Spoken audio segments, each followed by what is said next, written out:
Welcome back to the channel, everybody. Thank you so much for joining me and allowing me to continue to be your daily advocate. If you're new here or you're not subscribed for any reason, please do me a huge favor and hit the subscribe button. Thank you to all of you who have been watching and following me for so long. It truly means a lot, and I'm glad that I can be this person. This is something I went over yesterday, I think.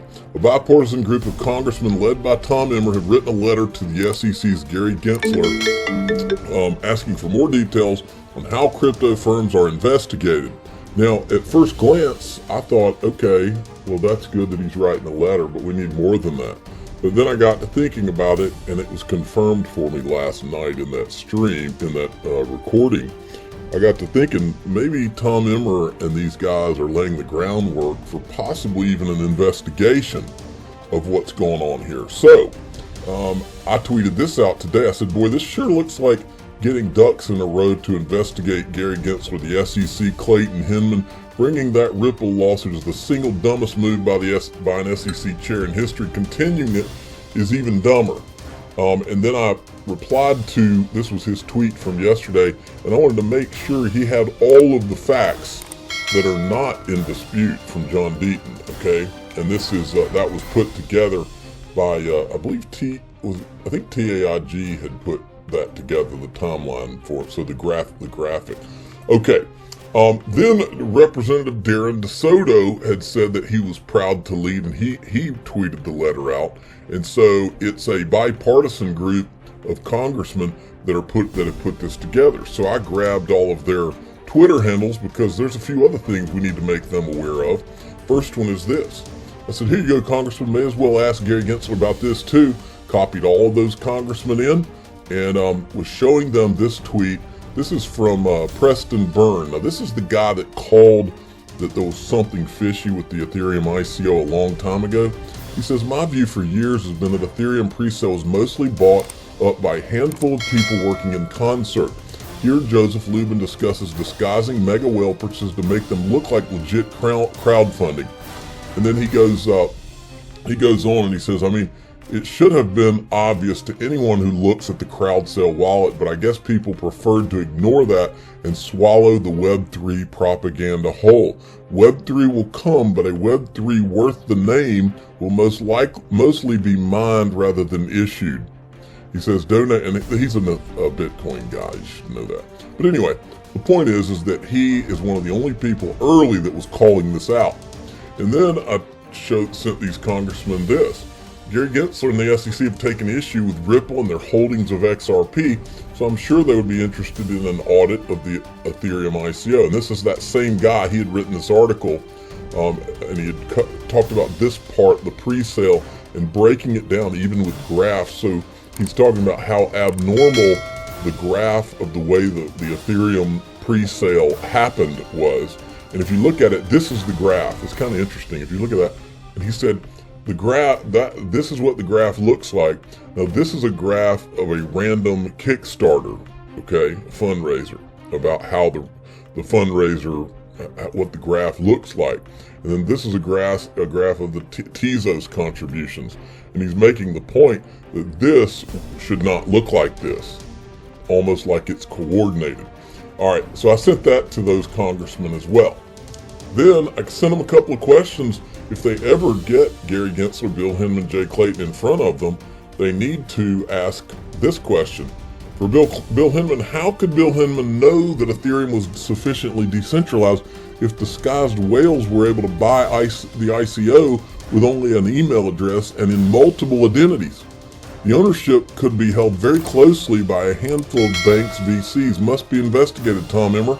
And then I said, you ought to also ask Bill Hinman, if the Ethereum free pass speech was really his personal opinion, which is what he said under oath it was, and what the SEC said it was too, then why did he give the speech? I've got a lot of personal opinions, folks. That doesn't mean I go and give a speech on it. I'm sure there's a lot of people at the SEC that have a lot of opinions about a lot of things.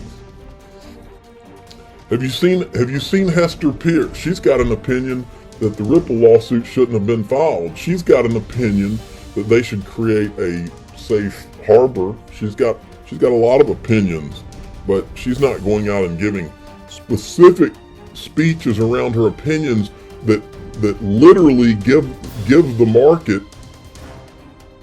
what the market thinks is clarity on a specific digital asset, then she's not going on to CNBC to reinforce that idea that has been given to the markets and not correct anyone on it being a personal opinion instead of being any kind of direction for markets. She's not doing that. Nobody does that. So why did he give the speech? I think we all know the answer to that. Congress now knows TikTok. Now last night in that stream, this is what caught my eye from John Deaton. This right here. Listen to this clip. This lets you know that these congressmen, they're not just sending letters. This is groundwork. Oh, what I'm saying is there an email that says, okay, if I give Ether a free pass, you'll hire me at the fund? No. But imagine this. In the Empower documents, the emails, there's that email where the ethics office advised Bill Hinman that he shouldn't have go to an ad hoc meeting, a dinner where Simpson Thacher lawyers would be. They said, that's not a good idea, don't do it. So, do you think they were aware that he was collecting $15 million? Well, they were aware he's getting retirement. Were they aware that he was going to give that free pass speech while Simpson Thacher's an Enterprise Ethereum Alliance member? I doubt it. And so what we're doing is trying to get the banking committee members. I actually had a conference call today with the policy advisor of Senator Jack Reed, and we've been having these meetings to get them to ask for those inquiries, to ask for an investigation. Was the ethics office consulted in this decision? Because remember, the SEC says that the speech was his personal opinion. Then why did he give it? There you go. And if there's no other explanation other than $15 million, and then he goes and works for the same people that helped write the speech, you know, there could be some real juicy things in there. What I mean by that is, imagine emails, text messages, bank records, digital wallet addresses. And if we can acquire some of that from an investigation, then we could possibly have one of the biggest financial cases in history. Ooh. So, and then here's John's and his law firm saying yesterday he, along with several Rhode Island XRP holders, spoke with Senator Jack Reed, policy advisor. Senator Reed is on the committee overseeing the SEC continue using Connect to Congress. So you can go to John's website, and that is crypto-law.us for that. Michael Arrington had an interesting tweet. The bear market in fiat currencies will trigger the largest wealth transfer the world has ever seen. I agree. Now, this is from Cindy Young, who is with Ripple. Her title is Managing Director of Europe. Pleasure to host 70 plus of our customers, partners, and broader network in London office yesterday. Great conversations on crypto. Amazing to catch up. And so here's them doing a presentation last night. Interesting to see that. All right. Moving along, from ProCoin News, Ripple onboards thousands of creators to its $250 million creator fund. And this is from a Monica Long tweet the other day. But what's interesting is, so Ripple is diving headfirst into the NFT business. Now, check this out. This is Monica Long at South by Southwest, which is a conference that Ripple X was at last week. Hi, I'm Monica Long, General Manager of Ripple X. We're here at South by Southwest 2022 in Austin at the Ripple House, which is an immersive experience celebrating creators.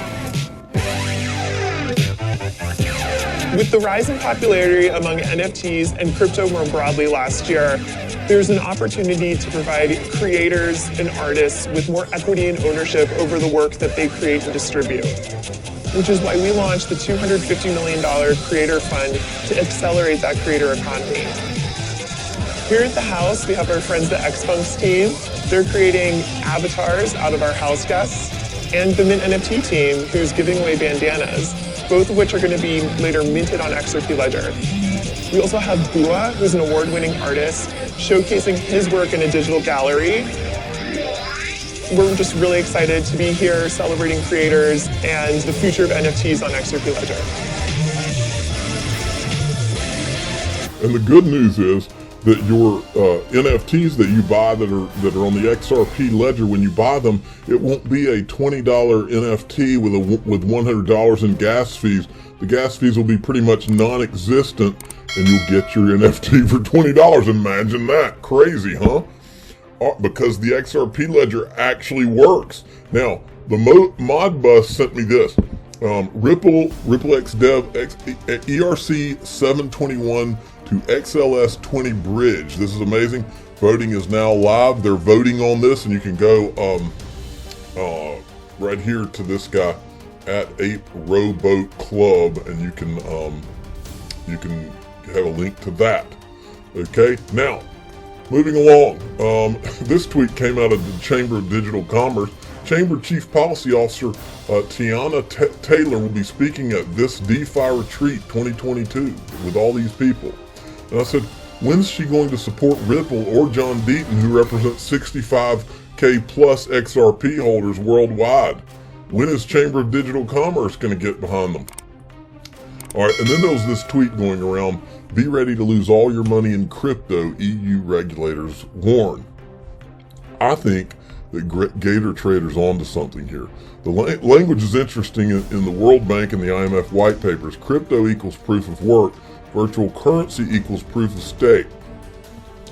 And XRP.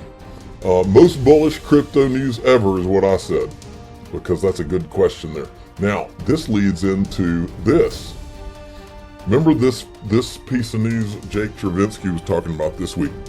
Remember how the EU was threatening to ban Bitcoin? And I think there was a vote and it was somewhat close. Well, Preston Byrne, who was all over the Ethereum guys early on, he says the early Ethereum guys have been working with the European Parliament for years. I have no doubt they're behind this. European parliamentarians don't come up with proposals this dumb all by themselves. And then he's got this, Vladimir Putin and Vitaly. This guy is over the target. He knows that there's a lot of fishy stuff that's going on with this whole Ethereum thing. Now, Barry Silbert tweeted this out today. And for those of you that don't know, Barry Silbert is really one of the guys at the very top of the stack in digital assets. This guy is the CEO of the Digital Currency Group, which has its hands in almost every major crypto project that there is, including Ripple and Coinbase, early investor. Okay? Well, he tweets this today. This is an extremely significant tweet, and I'm going to tell you why. He's comparing all these digital assets to bans, okay? But the timing, and he's calling XRP Coldplay, but the timing of this tweet, I don't think, is a coincidence. This is March 17th today that he tweets this. So enjoy your day, everybody. I'm always here for you. Leave any comments or questions below, and be sure to subscribe. But thanks, everybody. I really appreciate you. Enjoy your day, and I always have your back. So thanks so much, everybody.